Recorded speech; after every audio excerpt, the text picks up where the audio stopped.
National Weather Service to activate the North Texas Emergency Alert System. The National Weather Service has issued severe thunderstorm warnings for northwestern Hunt County, northeastern Collin County, southeastern Grayson County, and southwestern Fannin County until 10:30. Severe thunderstorms located over Anna, 9 miles northeast of McKinney, are moving east at 30 miles per hour with 60-mile-per-hour wind gusts and nickel-sized hail.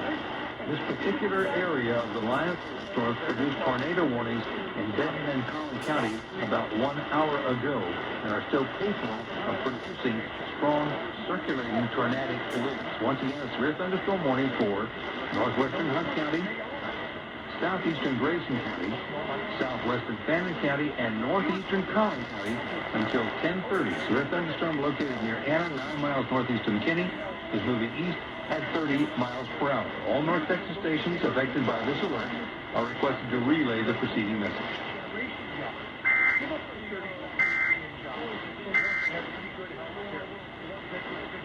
All right, and it is 9.